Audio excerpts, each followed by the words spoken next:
Also held at the Marine base at Quantico, Virginia, and the group became known as Quantico II. Nelson Rockefeller built a retreat somewhere in Maryland which could only be reached by air for MJ-12 and the study committee so that they could meet away from public scrutiny. He donated the land, he built the facilities. Say hello for me, Phil.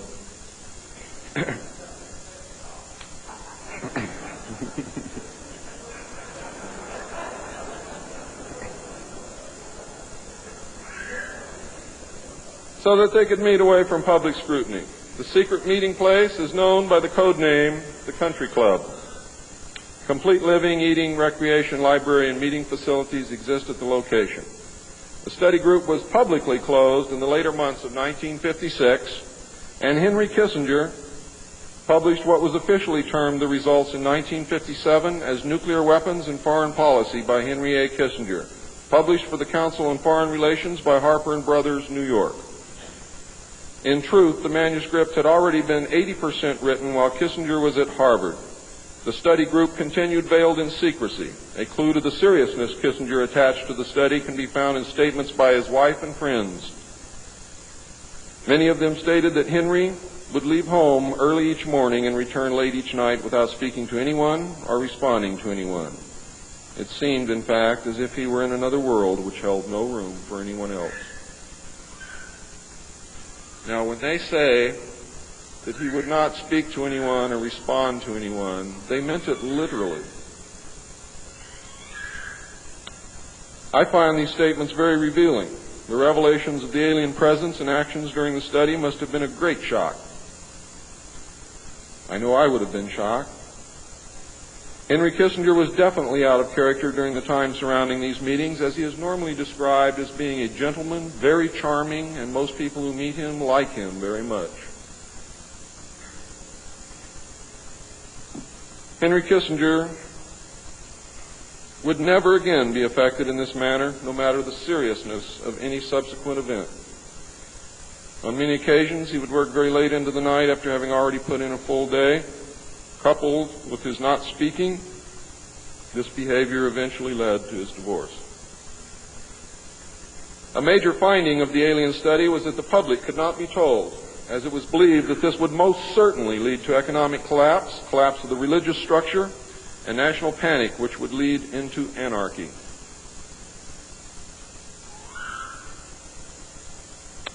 Secrecy thus continued. An offshoot of this finding was that if the public could not be told, then the Congress could not be told. Thus, funding for the projects and research would have to come from outside the government. There are some things beginning to fall into place. Without aliens, you cannot make sense of anything else that's been happening for the 44 years. You put the aliens in the middle of this stuff and you've got all the answers, every one of them. In the meantime, money was to be obtained from the military budget and from CIA confidential non-appropriated funds. Another major finding was the aliens were using humans and animals for a source of glandular secretions, enzymes, hormonal secretions, blood, and in horrible genetic experiments. The aliens explained these actions as necessary to their survival. What I'm going to tell you now is very sad if it's true, because I am unable to weed through the lies and deception and really find the truth. All I know is what they told us. They stated that their genetic structure had deteriorated and that they were no longer able to reproduce. They stated that if they were unable to improve their genetic structure, their race would soon cease to exist. We looked upon their explanations with extreme suspicion. Since our weapons were literally useless against the aliens, MJ-12 decided to continue friendly diplomatic relations with them until such time as we were able to develop a technology which would then enable us to challenge them on a military basis. Overtures would have to be made to the Soviet Union and other nations to join forces for the survival of humanity. In the meantime, plans were developed to research and construct two weapon systems using conventional and nuclear technology, which would hopefully bring us to parity. The results of the research were projects Joshua and Excalibur. Joshua was a weapon captured from the Germans, which at that time was capable of shattering 4-inch thick armor plate at a range of 2 miles using low-frequency aimed sound waves. And it was believed that this weapon would be effective against the alien craft and beam weapons. Excalibur was a weapon carried by missiles not to exceed 30,000 feet above ground level, not to deviate from designated target more than 50 meters, that would penetrate 1,000 meters of tufa hard-packed soil such as that found in New Mexico, would carry a 1 megaton warhead, and was intended for use in destroying the aliens in their underground bases. Joshua was developed successfully but never used to my knowledge.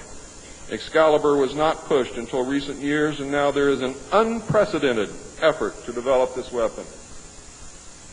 The people who are working on these weapons tell us that they have never been pushed so hard in their history working on any project than they are being pushed to develop Project Excalibur.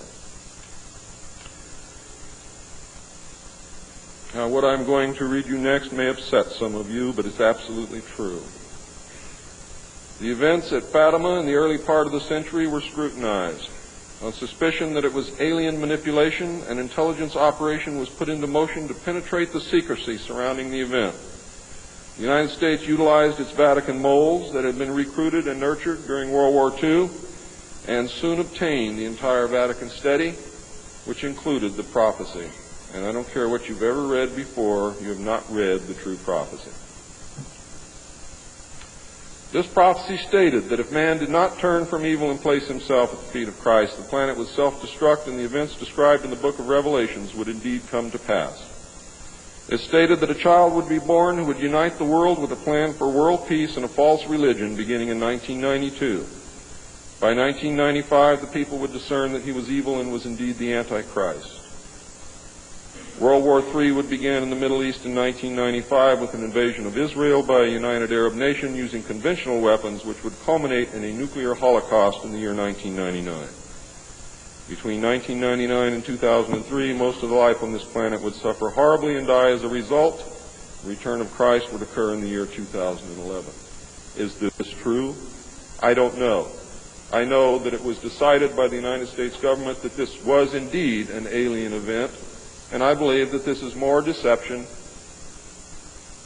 which is being heaped upon us. So don't go out of here thinking that the world is going to end tomorrow because of this. It might because of something else, and I'm going to talk about that, but not because of this.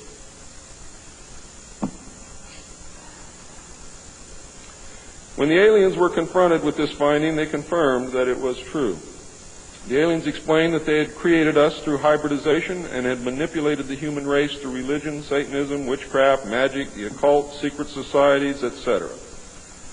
They further explained that they were capable of time travel and the events would indeed come to pass. Later exploitation of alien technology by the United States and the Soviet Union utilizing time travel confirmed that indeed something bad was going to happen.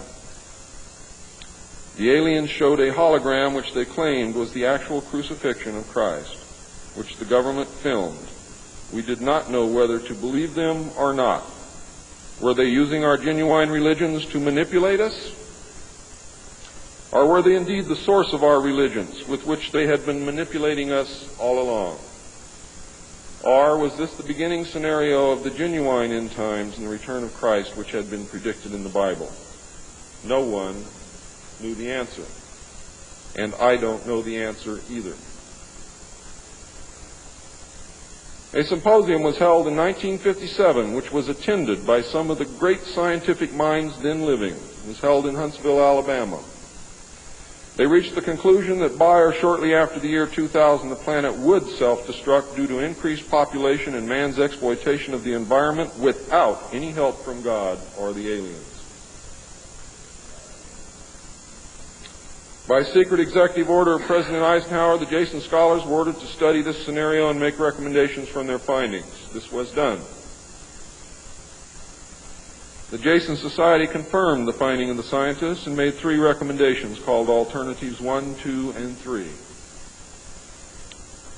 Alternative 1 was to use nuclear devices to blast holes in the stratosphere from which the heat and pollution could escape into space. I'll buy heat, but I'll never buy pollution. Change the human cultures from that of exploitation into cultures of environmental protection. Of the three